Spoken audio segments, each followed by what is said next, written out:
नमस्कार दोस्तों, स्वागत है आपका life changer audio book summary में। आज हम बात करेंगे शिव खेरा की book you can win.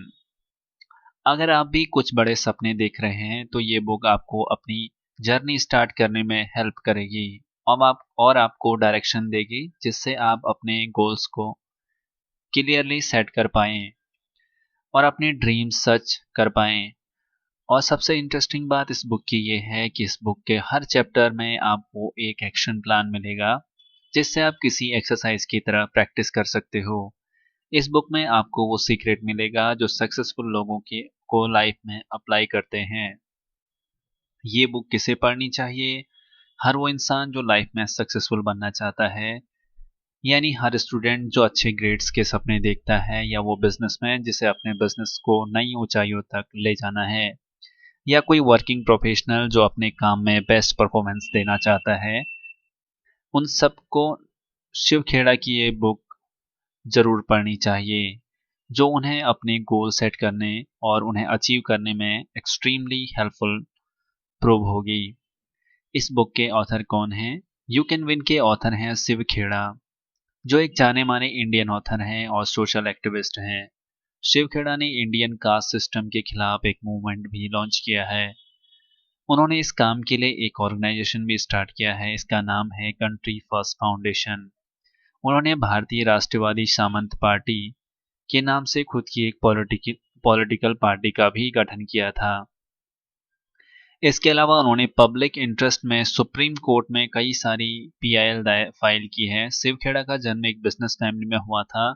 Motivational speaker बनने से पहले अपने शुरुआती दिनों में उन्हें car washer, life insurance agent और फ्रेंचाइजी ऑपरेटर जैसे काम करने पड़े थे। तो शुरू करते हैं आज की बुक। इंट्रोडक्शन।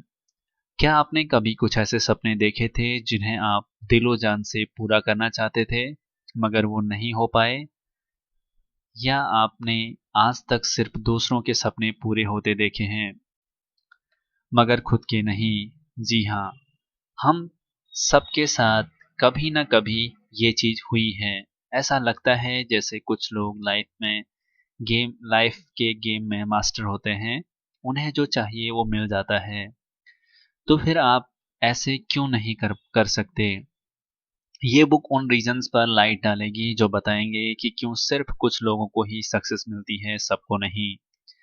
ये बुक दरअसल एक मैनुअल है जो आपको स्टेप बाय स्टेप आगे लेकर चलती है। ये बुक आपको सिखाएगी कि सक्सेस आखिर मिलती कैसे है। अगर आप भी कुछ बड़े सपने देख रहे हैं तो ये बुक आपको अपनी जर्नी स्टार्ट करने में हेल्प करेगी और आपको डायरेक्शन देगी जिससे कि आप अपने गोल्स क्लियरली सेट कर पाएं और अपने ड्रीम्स सच कर पाएं। और सबसे इंटरेस्टिंग बात इस बुक की ये है कि इस बुक के हर चैप्टर में आपको एक एक्शन प्लान मिलेगा जिसे आप किसी एक्सरसाइज की तरह प्रैक्टिस कर सकते हो। इस बुक में आपको वो सीक्रेट मिलेगा जो सक्सेसफुल लोग लाइफ में अप्लाई करते हैं। अगर आप भी सक्सेस के दीवाने हैं तो इस बुक की इनर वर्किंग के बारे में जानने के लिए हमारे साथ बने रहिए। Importance of attitude building. Building a positive attitude. बेशक आपको ये सोचकर हैरानी होती होगी कि क्यों कुछ लोग ऑर्गेनाइजेशन या कुछ कंपनीज बाकियों से ज़्यादा सक्सेसफुल हैं।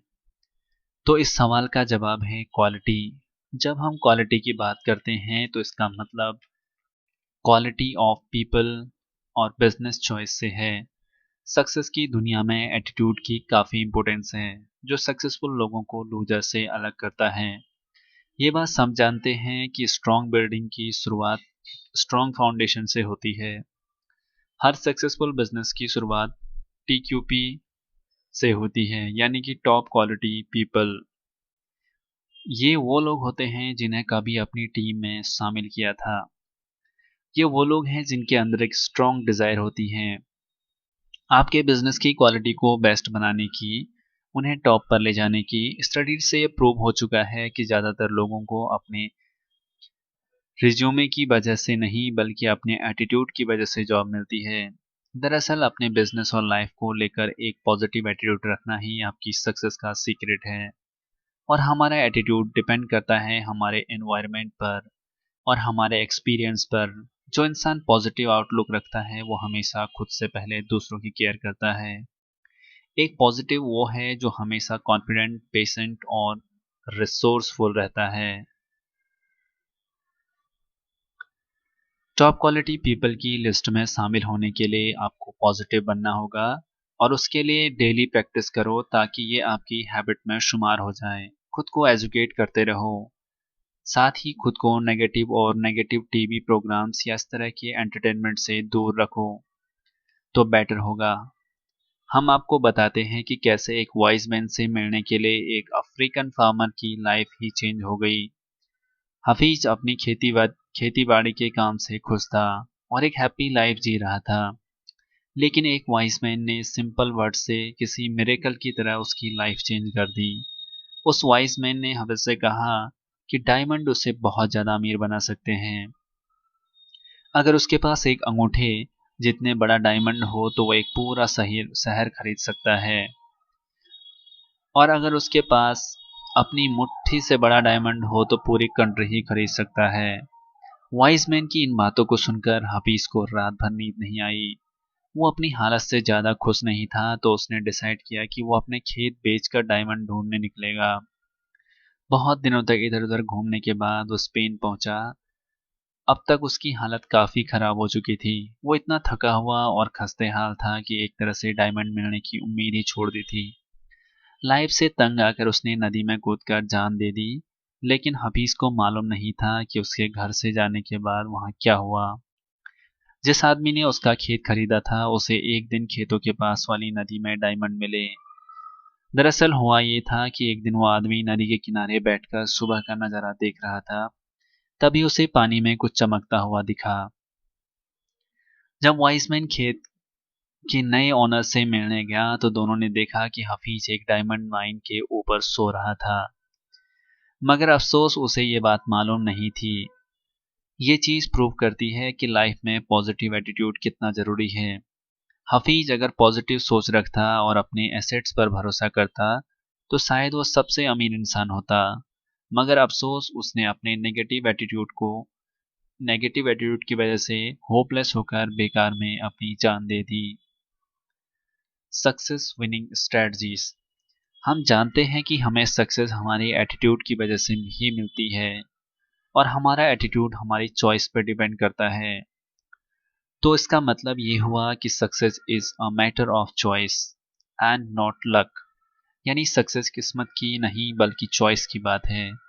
लाइफ में आगे बढ़ने के लिए हमें अपॉर्चुनिटी ढूंढनी होगी, ना कि हमें हाथ पे हाथ रखे बैठना है। सक्सेस एक सब्जेक्टिव वर्ड है। अपने गोल्स को एक के बाद एक अचीव करने की जर्नी का नाम ही सक्सेस है। फिर चाहे कितने ही ऑब्स्टेकल क्यों ना फेस करने पड़े, इतिहास में ऐसी कोई सक्सेस स्टोरी नहीं होगी जिसमें अड़चने ना आई हो। थॉमस एडिशन की स्टोरी को आपको याद होगी ना। लाइट बल्ब इन्वेंट करने से पहले वो करीब 10,000 बार फेल हुए थे।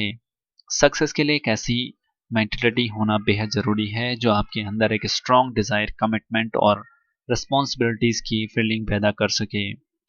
आपके अंदर दूसरों से ज्यादा मेहनत करने की डिजायर भी होनी चाहिए। याद रहे, सक्सेस सिर्फ उन्हीं को मिलती है जो सब्र रखते हैं, दूसरों के बारे में सोचते हैं और हमेशा एक पॉजिटिव एटीट्यूड लेकर चलते हैं। इसके साथ ही आप में अपने टाइम को मैनेज करने की खूबी होनी चाहिए ताकि बेस्ट रिजल्ट मिल सके, और किसी भी डिफिकल्टी में आपको पीछे नहीं हटना है। ज्यादातर लोग मंजिल के बेहद करीब पहुंचकर अचानक पीछे हट जाते हैं। इसकी वजह यह है कि लोग उम्मीद खो चुके होते हैं। उन्हें लगता है कि उनके सब अब और मेहनत नहीं हो पाएगी। लेकिन हम आपको बोलेंगे कि आप रिस्क लो और आगे बढ़ो। बिजनेस की दुनिया में कदम रखना है तो पूरी तैयारी के साथ आओ। लॉज ऑफ नेचर की फिलॉसफी आपके बड़े काम आएगी। आपके मिस्टेक्स को अपना सबसे बड़ा लेसन बना लो और जो मिला है उसका शुक्रिया अदा जरूर करो। एक बार एक यंग मैन था जिसके सुकरात से पूछा कि सक्सेस का सीक्रेट क्या है। इस पर सुकरात ने उसे नेक्स्ट डे नदी के किनारे मिलने के लिए कहा। अगले दिन वो नदी के किनारे बातें करते जा रहे थे कि अचानक सुकरात ने उस आदमी को गर्दन से पकड़ा और उसे नदी में डुबोने लगे। वो आदमी बचने के लिए जोर जोर से हाथ पांव मारने लगा। उसकी सांस घुट रही थी, तो उसने खुद को छुड़ाने की पूरी कोशिश की, मगर सुकरात की पकड़ काफी मजबूत थी। वो आदमी पूरी ताकत से स्ट्रगल कर रहा था। उसका पूरा फेस नीला पड़ गया था। फिर अचानक सुकरात ने अपनी पकड़ ढीली कर दी और उसे छोड़ दिया। आदमी पानी से बाहर आया और लंबी लंबी ब्रीथ लेने लगा। तब सुकरात ने उससे पूछा कि तुम पानी के अंदर थे, तब तुम क्या सोच रहे थे? उस वक्त तुम्हें किस चीज की सबसे ज्यादा जरूरत फील हो रही थी? हवा। उस आदमी ने जवाब दिया। सुकरात बोले, जिस दिन तुम सक्सेस को इतना जरूरी समझोगे जितनी कि उस वक्त तुम्हारे लिए हवा है, तो यकीन मानो उस दिन तुम्हारे सक्सेस जरूर मिलेगी। यहाँ पर सुकरात के सिखाने का तरीका थोड़ा क्रूल था, मगर उसका इम्पैक्ट कहीं ज्यादा था। जिस दिन आपकी भी डिजायर इतनी स्ट्रांग होगी, तो आप भी सक्सेस के पीछे हाथ धोकर पड़ जाओगे। Motivation your motivating your self and other every day. एक मोस्ट इम्पोर्टेंट क्वेश्चन ये है कि किसी भी काम को कैसे किया जाए, बल्कि ये कि वो काम आप ऑलरेडी क्यों नहीं कर रहे हैं।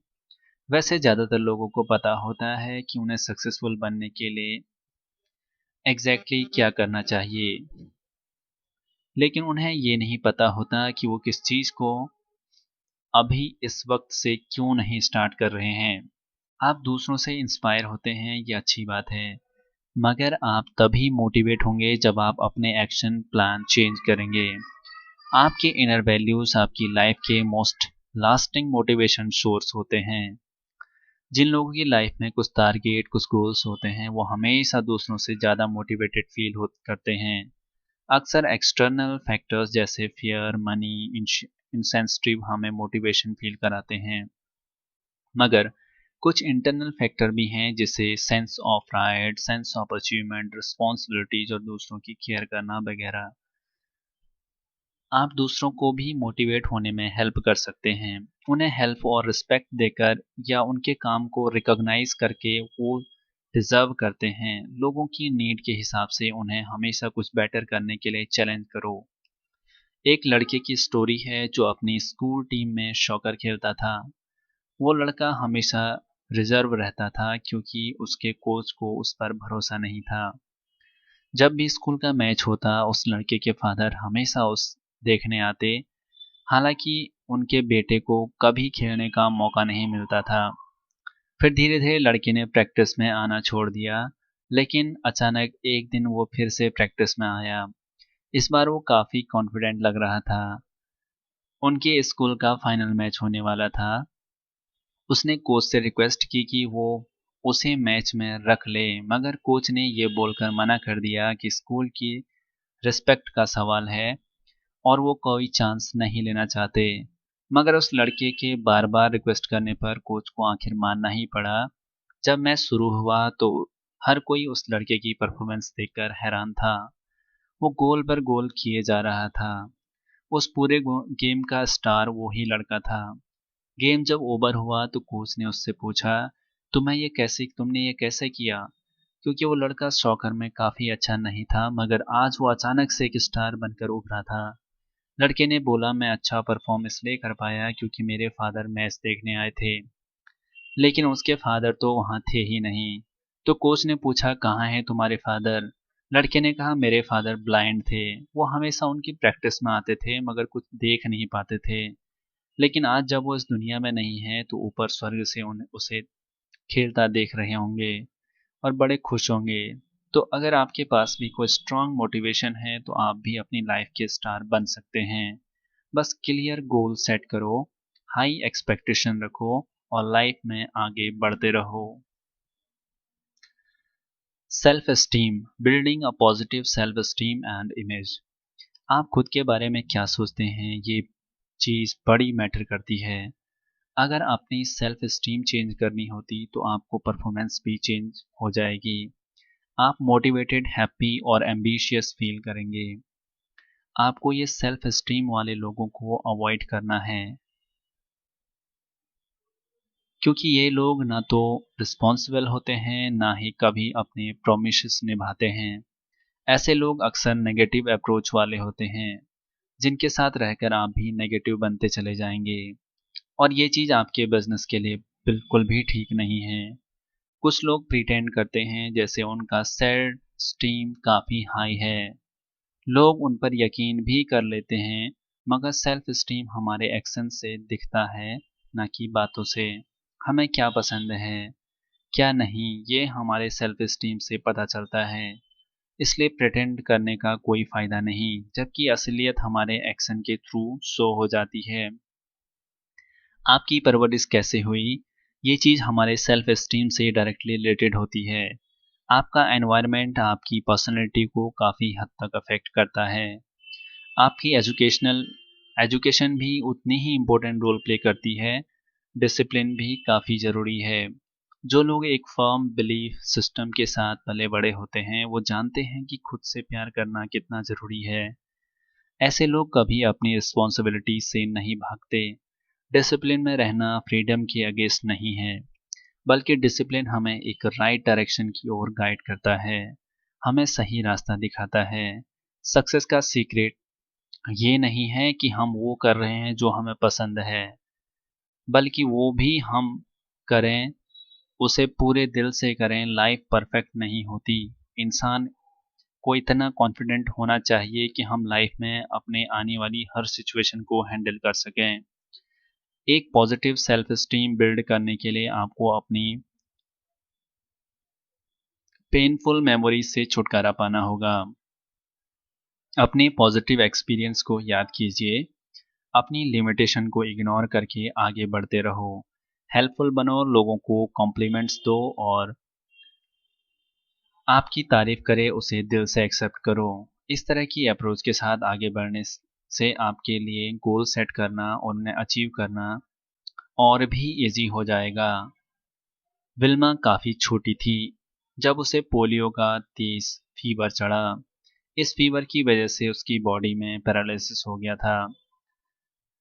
तब उसकी एज सिर्फ 4 साल थी, और डॉक्टर ने कहा कि अब वो लाइफ में कभी भी अपने पैरों पर खड़ी नहीं हो पाएगी। मगर बिल्मा की आंखों से बड़े बड़े सपने थे। वो वर्ल्ड की सबसे फास्ट एथलीट बनना चाहती थी। डॉक्टर के बार बार मना करने के बावजूद भी बिल्मा की माँ ने उसे सपोर्ट किया।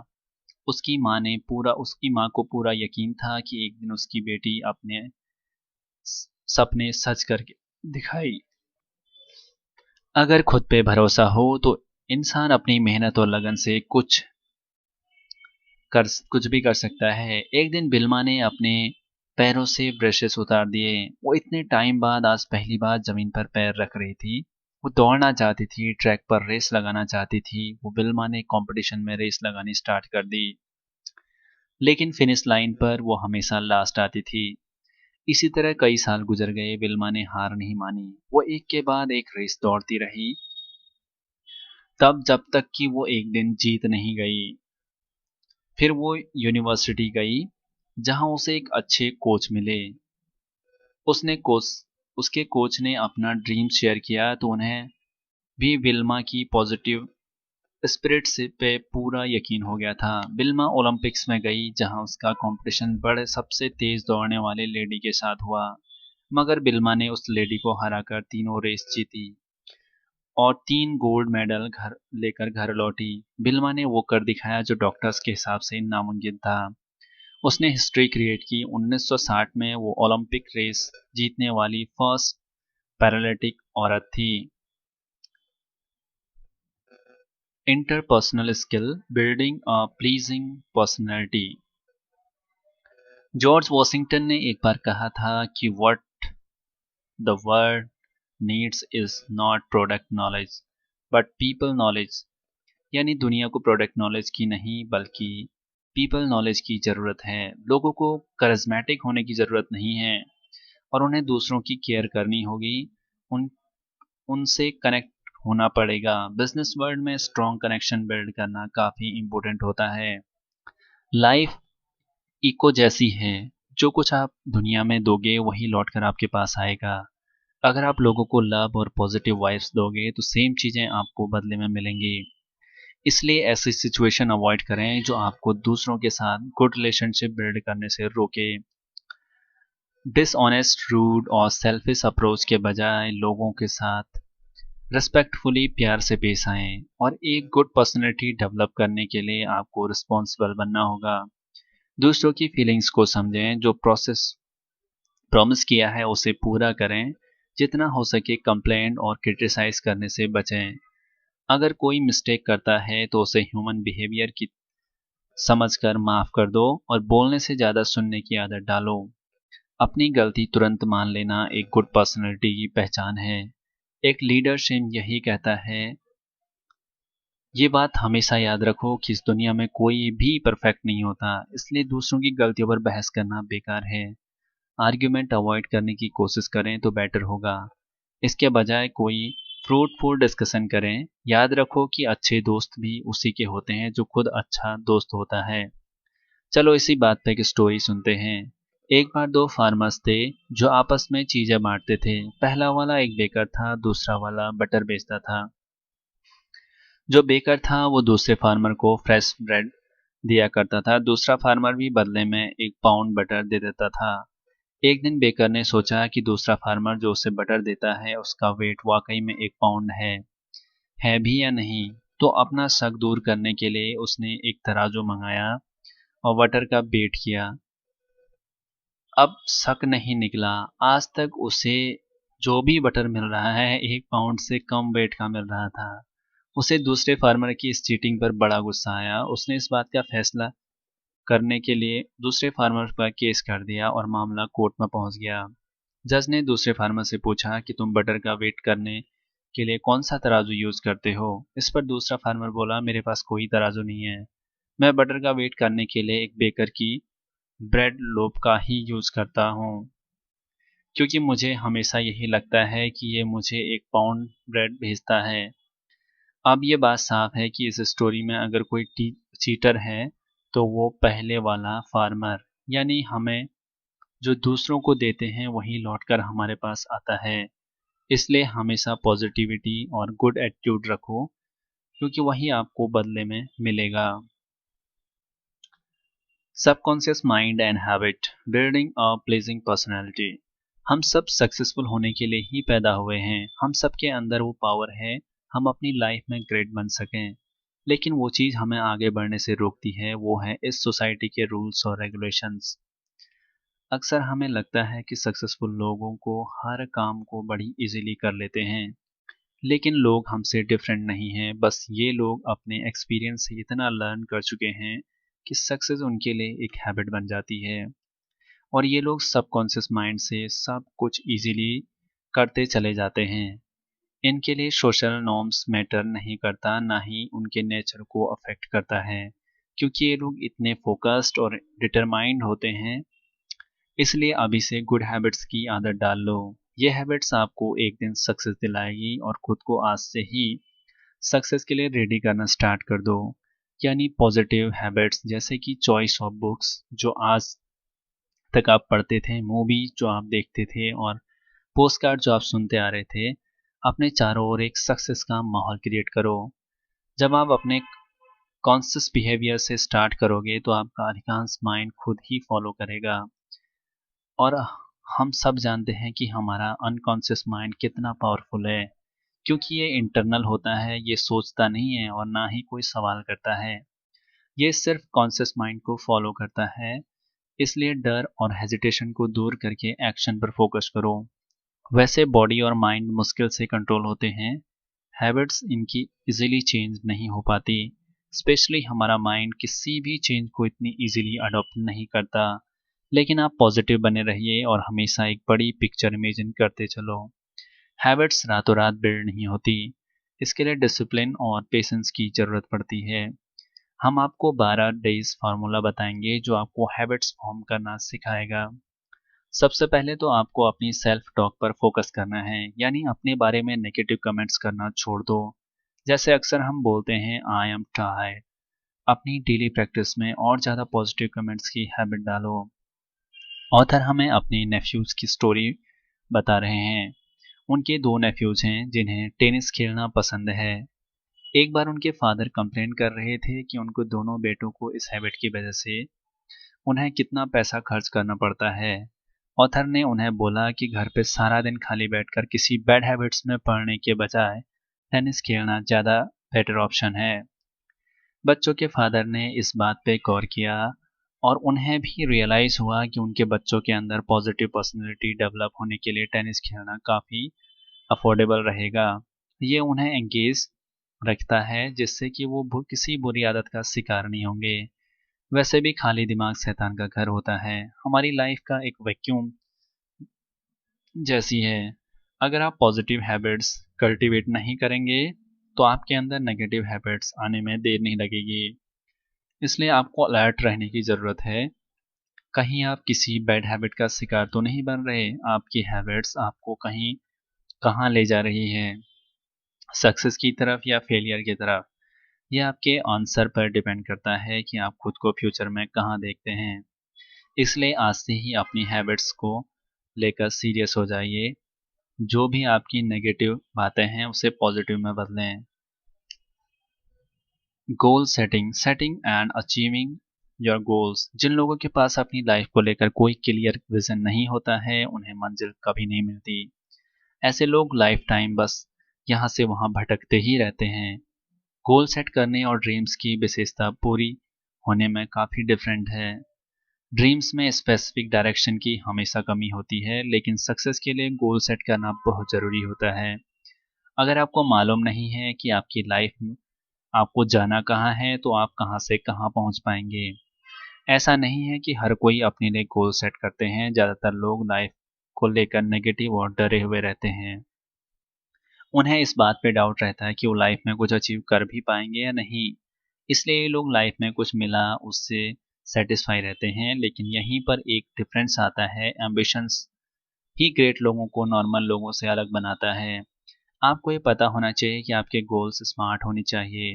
कुछ इस तरह के स्पेसिफिक स्टेटमेंट जैसे I want to build a mix pack six pack, साथ ही आपके गोल्स में मेजरेबल होने चाहिए ताकि अपनी प्रोग्रेस को ट्रैक कर सकें।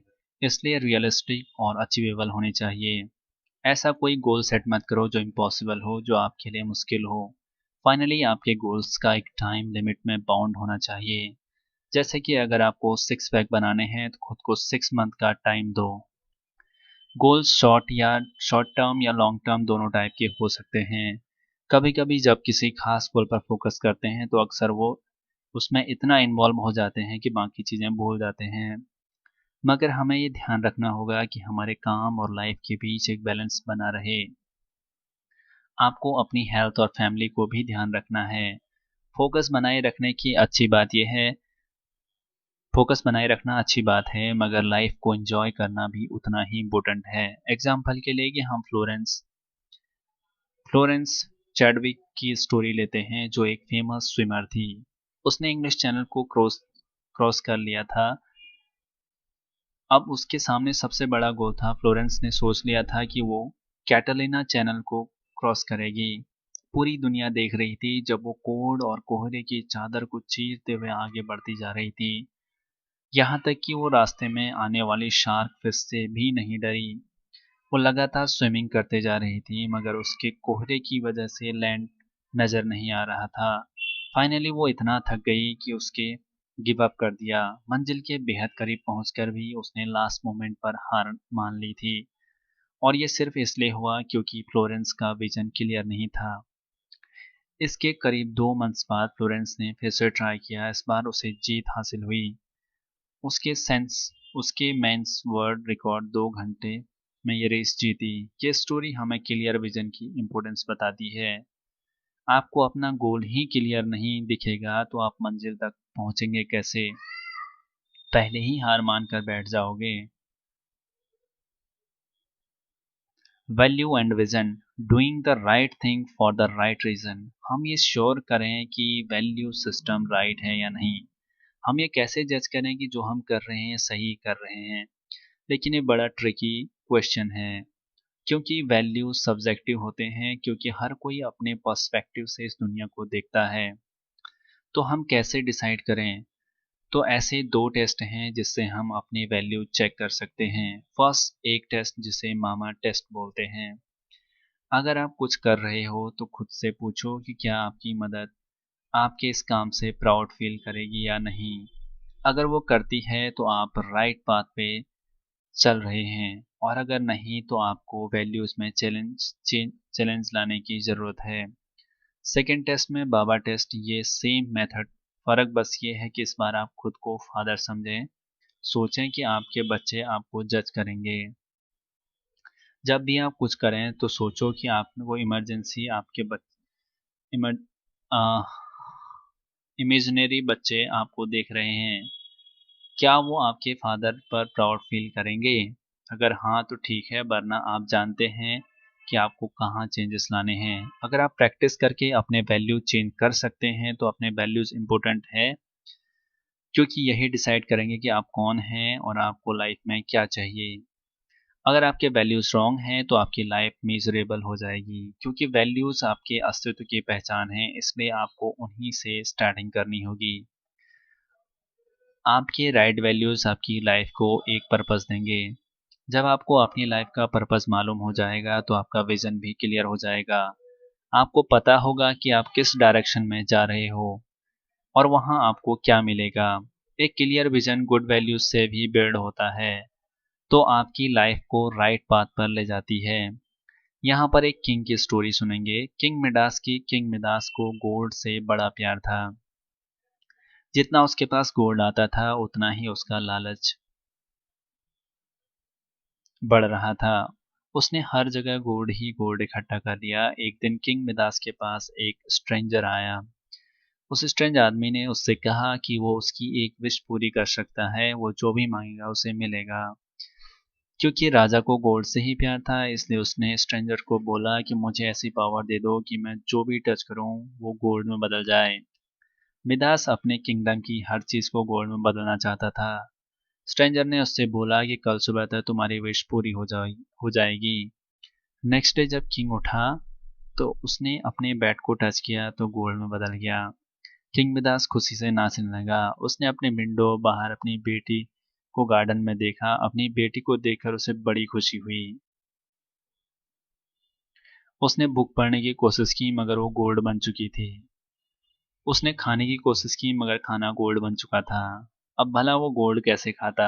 राजा भूख से तड़प रहा था, मगर सबसे बड़ा डिजास्टर तब हुआ जब राजा की बेटी दौड़ती हुई उसके पास आई और उसकी गोद में बैठ गई। जैसे ही किंग मिदास ने उसे छुआ तो गोल्ड में बदल गई। अब राजा रो रो कर बुरा हाल हो गया। वो खुद को कोसने लगा। उससे बड़ा अफसोस हुआ कि उसने ऐसी विश मांगी ही क्यों। तभी वो स्ट्रेंजर वापस आया। पूछा, अब तुम्हें क्या चाहिए? राजा ने कहा, मेरी विश वापस ले लो। अब सब कुछ ठीक कर दो। राजा को अब गोल्ड नहीं बल्कि अपनी बेटी वापस चाहिए थी, जिसके लिए वो जी भी नहीं सकता था, जिसके बिना वो जी भी नहीं सकता था। राजा की विश कैंसिल हो गई। उसकी बेटी अब पहले जैसी हो गई। राजा अपनी बेटी को दोबारा पाकर बेहद खुश हुआ था, और उसे समझ भी आ चुका था कि लाइफ में सबसे इम्पोर्टेंट क्या चीज़ है। इस किंग की तरह ही अगर आप अपने वैल्यू चेक नहीं करेंगे तो आप भी किसी गलत चीज़ पर फोकस करके अपना टाइम वेस्ट कर सकते हैं। हमें ये डिसाइड करना है कि हमारे लिए सबसे ज़रूरी क्या है, क्योंकि उसके बाद ही हम उसे अचीव करने के लिए क्लियर गोल सेट कर पाएंगे। कंक्लूजन, ये बुक आपसे ये नहीं कहती कि एक विनर बनने के लिए आपको क्या करना चाहिए, बल्कि ये बुक आपको बताती है कि आपको ऐसा क्या करना चाहिए जो आपको विनर बना दे। सक्सेस हमारे सबकॉन्शियस माइंड की देन है। यह हमारे एनवायरनमेंट के हिसाब से नहीं बल्कि हमारी पर्सनैलिटी और वैल्यूज़ पर हमारी रेट ऑफ सक्सेस डिपेंड करती है। इस बुक में हमने पढ़ा कि लाइफ में पॉजिटिव एटीट्यूड रखना क्यों इम्पोर्टेंट है। इसमें हमने मोटिवेशन और हाई सेल्फ स्टीम की इम्पोर्टेंस के बारे में भी जाना, जो एक सक्सेसफुल लाइफ बिल्ड के लिए बेहद ज़रूरी है। ये मत भूलो कि रातों रात अचानक से सक्सेस नहीं मिलती। इसके लिए आपको औरों के साथ गुड रिलेशनशिप मेंटेन करना होगा। आपकी पर्सनैलिटी प्लीजिंग और इनवाइटिंग होना ज़रूरी है। याद रहे, लाइफ एक बूमरैंग की तरह है, जो आप दोगे वही पाओगे। हमने भी ये सीखा कि हमें ऐसे स्मार्ट गोल सेट करने हैं जो स्पेसिफिक हो, मेजरेबल हो, अचीवेबल हो। रियलिस्टिक हो और टाइम बाउंड हो। ये गोल्स राइट वैल्यूज़ पर भी बेस्ड हैं। तो ये तो बेहद ज़रूरी है, क्योंकि हम नेगेटिव हैबिट्स और गलत वैल्यूज़ पर बेस्ट लाइफ नहीं जी जा सकती। इसलिए आपको अपने विजन पर फोकस करना है, खुद को इम्प्रूव करते रहो, दुनिया में खुशियाँ बांटो। लाइफ एक विन विन गेम है। कितना आप दूसरों को केयर करोगे और सोसाइटी की हेल्प करोगे, उतना ही ज़्यादा आपको वापस मिलेगा। तो आप क्या सोच रहे हो? इस बुक के एक्शन प्लान्स फॉलो करो और अपनी लाइफ में एक चेंज लाओ। आपकी सक्सेस आपका वेट कर रही, तो बस आप